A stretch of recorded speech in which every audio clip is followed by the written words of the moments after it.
Good evening. This is the Wizard of Finance coming to you directly from Atlanta, Georgia, USA. On this, the first installation of my video blog, I'd like to speak to you about a subject near and dear to my heart, the Alabama Crimson Tide. As a native of Tuscaloosa and a lifelong Tide fan, I feel compelled to speak out and register my official complaint with the athletic department regarding the sickly and degenerative state of our most beloved football program. Something somewhere has gone dreadfully wrong. What was once a proud, nationally respected powerhouse is fast becoming the butt of every joke, a team you might schedule to play on your homecoming. The Crimson Tide lost to Arkansas, Florida, Tennessee, and Mississippi State. In other words, they couldn't beat any of the teams that mattered most. When momentum was on our side, when victory seemed most assured, the players and coaches did all they possibly could to fall flat on their faces. Fumbles, interceptions, missed field goals, extra points, inopportune sacks, dropped passes, untimely penalties, stubbornly non-creative play calling, and an offense that can't gain 6 inches in 4 tries have contributed in relatively consistent ways to each of Alabama's heartbreaking losses. Nor have matters improved since the beginning of the season. In fact, the Tide's performance has actually deteriorated since the Arkansas loss. Whereas most capable teams might emerge from such a heartbreaker with renewed vitality and competitive drive, Alabama's coaches and players have answered with more of the same mediocrity. Since 1999, Alabama fans have had plenty of excuses why their team can't seem to win consistently.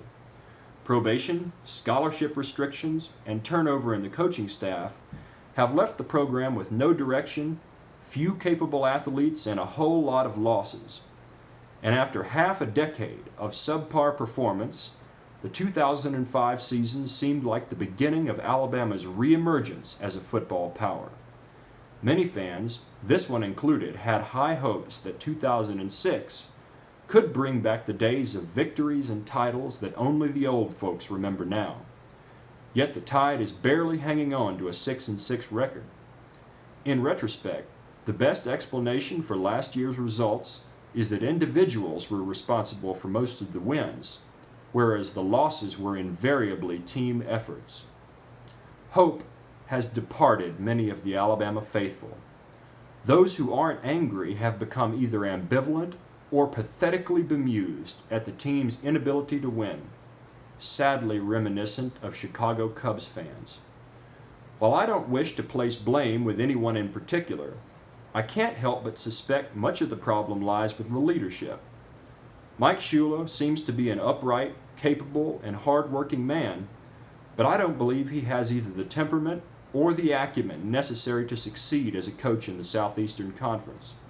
His continuing inability to win has exposed this fact plainly enough. I believe it's time for a change. I believe it's time for a new era of Alabama dominance in the NCAA. I believe that the Crimson Tide is and always has been the greatest team to ever play football.